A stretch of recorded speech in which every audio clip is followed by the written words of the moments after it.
Boyle, don't forget to cut this out. Oh, I will, Boyle. You got to make the cuts, Boyle. I know, bro. Take me like 8 seconds.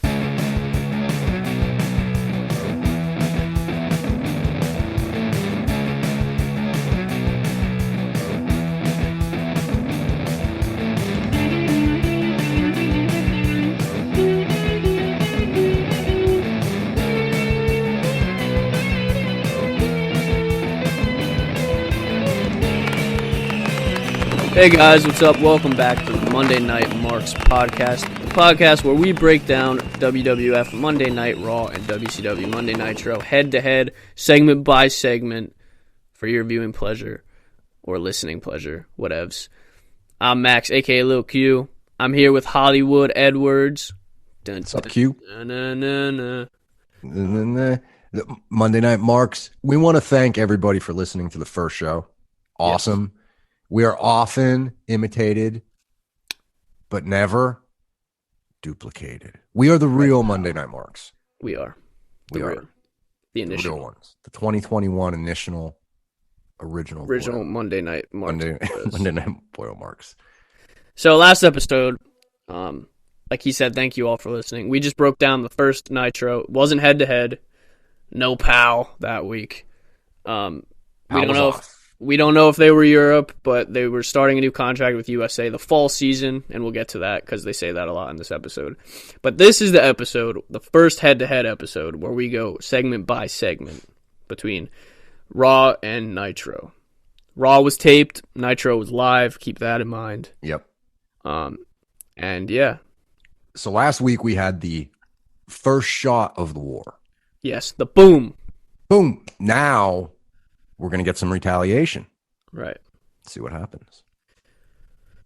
So, last Nitro got a 2.5. We know that. Yes. Okay. This Raw. I'm breaking down Raw. He's breaking down Nitro. Hollywood's breaking down Nitro. Just for you listeners. Hollywood. Always up to no good. So, you ready for the Raw? You ready for this? Vince. First show since Nitro begun. September 11th, right? Yep, September 11th, 2020. Head-to-head. Let's do it. Head-to-head. So Raw opens. Shot of Canton, Ohio's Memorial Civic Center. Something like that. Apparently, there were 1,600 people there, approximately. Wow. That's crazy. Yeah.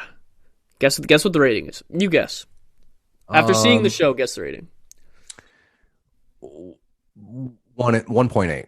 2.2. A little bit better than that. Okay. 3.3 points down from last week's Nitro.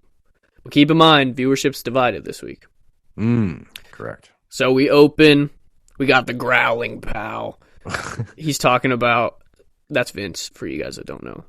He's talking about. So they just came off SummerSlam. Now, Raw hasn't been shown in 2 weeks.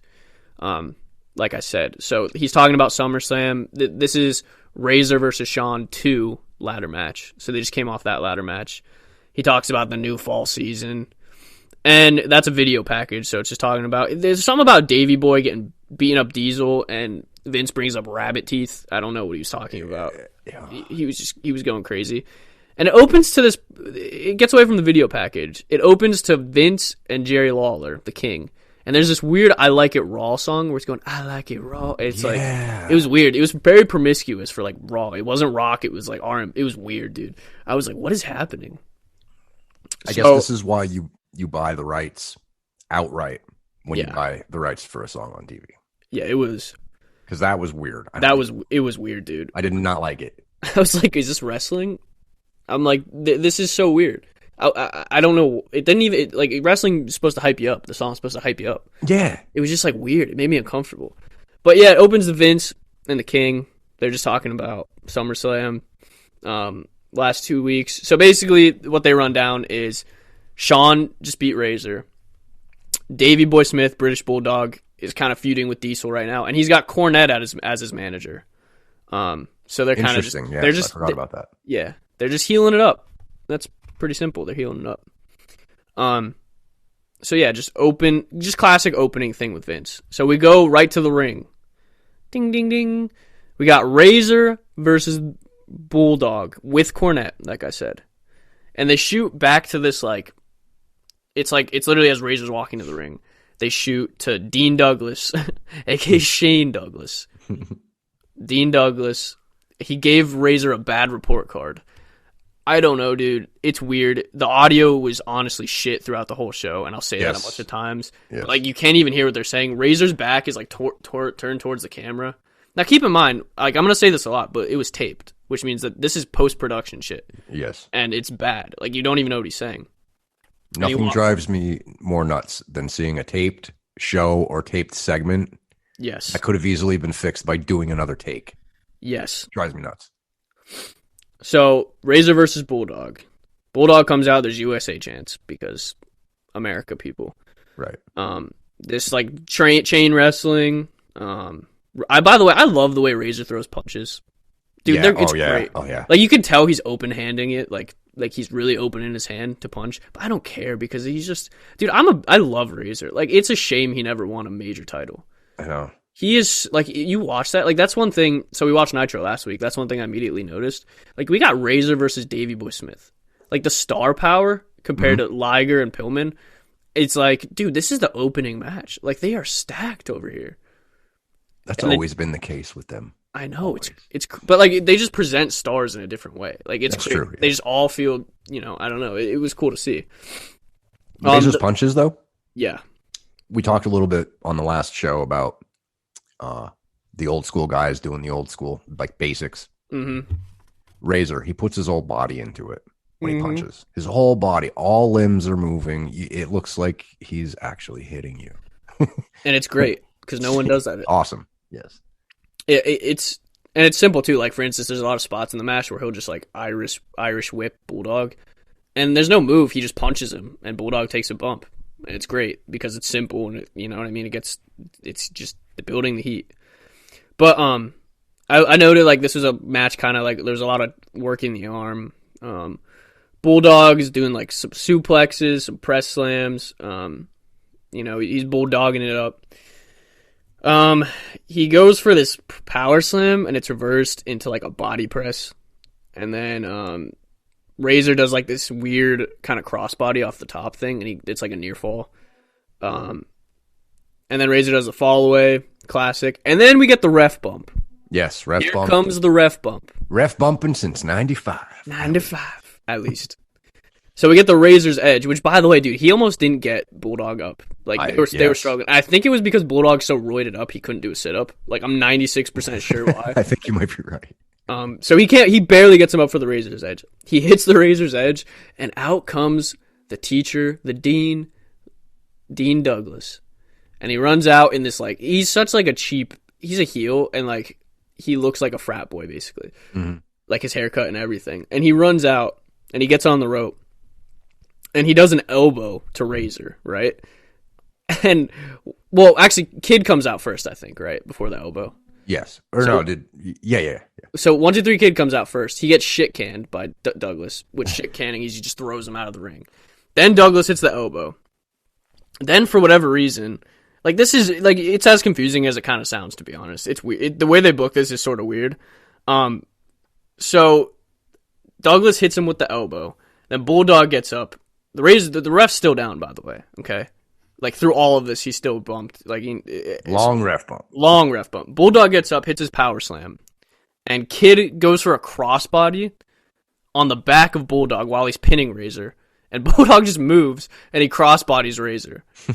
So then it's a whole. The finish was really scuffed because, like, the bell gets rung and you're like, wait, wouldn't that mean Razor won because Kid hit him?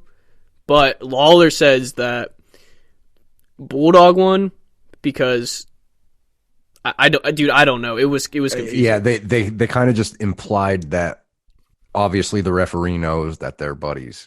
Yeah, that basically, because there was no actual rule that he said there. It was just so weird. Like, Lawler, the same thing when I saw it. Lawler literally said, like they didn't announce it. Like, the Fink didn't, or whoever I think it was probably Fink, the ring announcer. Mm-hmm. He didn't announce it. Like, it was, the bell just rang, and then Lawler said it, like, on commentary. So I don't know what the live crowd was thinking. They were probably like, what the hell's going on? Because this is crazy. It honestly, the finish, like the run-ins weren't as confusing as I'm probably making them sound. Like that was fine, but then the rest of it, like when they initially ran in, it was basically just Kid coming to help with Douglas. Douglas shit canned him out of the ring, threw him out of the ring, dropped an elbow. But then it got confusing after that. So I didn't mind the run-ins at first, and the run-ins at all, to be honest. But then it kind of got confusing because the winner wasn't clear at all. Right. So Bulldog wins somehow, even though Razor's the one who got crossbodied. I don't know. And then that's the end of segment 1. So let's go to Nitro. Over on the Nitro side, we are live from Miami, Florida. Miami, hot Miami. At some center. I don't know. The Night Center. Night Center? K-N-I-G-H-T. All right, so we're on the beach. Yep. Something about Nitro in Florida. Beach. Something about beach. You ready for the rating? Do you have the rating? I don't have the rating. Rating 2.4. Oh, so a minor victory already for Nitro. Minor victory for Nitro, but down from last week. But split the crowd. Split the crowd. So let's see why or how they beat them. So they open with a video package recapping last week between Hogan and Luger. We are reminded that the Fall Brawl is this Sunday, and it's War Games, and Hulk's team is down 4-3. Do you know why? Why, boyo? I'm going to tell you why, boyo. Because Vader went AWOL. AWOL? Like, he's left the country. I guess. I don't know. I was like, what? Vader just went? That's why they seriously couldn't. I think he actually left the company, is what happened. But they couldn't come up with a better, like they said he went AWOL. They couldn't make something up because like AWOL is a confusing term, to be honest, because it's a military term. Yes. So when I heard that, I was like, he just left? Like he went AWOL? Because I guess he was booked for War Games, right? And yeah, I'm interested to see what the excuse is, if they even address it, like moving forward from this. Mm-hmm. But so there you go. Now we all know what happened last week. Luger's the new kid in town. Mm-hmm. Hogan's down a man. Let's see where it goes. But we go right to the ring, and the opening match is the debut of Sabu. And I was very excited for this. I'll tell you. Yes, that. I love Sabu, but as an ECW fan, mm-hmm. Interested. He's taking on Alex Wright, Das Wunderkind. Das Wunderkind, dude, I love Alex Wright. Like for no reason, it's so lame, but I love it. I think that's what makes it great, the lameness. Yep. But so I was interested to see. Obviously, when I hear Sabu, I remember his ECW. I was big into the ECW at this time, back in the day, and I wanted to see. Oh, this is interesting because I never saw Sabu's first match in WCW. Yeah, I was very intrigued. Also, I was like, definitely interested to see if they like changed him up. Did he slow down? Mm-hmm. Dude, no. He's exactly the same. He's doing his ECW, which I'm glad that they let him do his thing. But I did have problems with that. We'll get to that. Well, not with him specifically, but with them, kind of. Okay, so basically, this is like, to put it. I mean, Alex Wright had a decent showing, but basically, it was Sabu highlighting all the things he can do. Yeah, he tables shit like that. Yeah, he took the bump off the chair outside. You know, dude, that was amazing. Dude, okay. So here was my problem with that. Not him, but the announcing. So I put. Dude, he killed himself, bait. Like, he jumped off that thing and hit it as hard as he could. So he set up the chair in front of the guardrail, like near the post, and he ran and he did his chair spot thing, but it was to the guardrail. And he hit it as hard as he could. Alex Wright got out of the way. He's like, I'm not taking this bump. So he hit it as hard as he could. And Heenan on commentary was saying, oh my God, like, he enjoys this. He enjoys it. Like, look at him. And he looked like he was in a lot of pain, which I don't think was the right time to say something like that.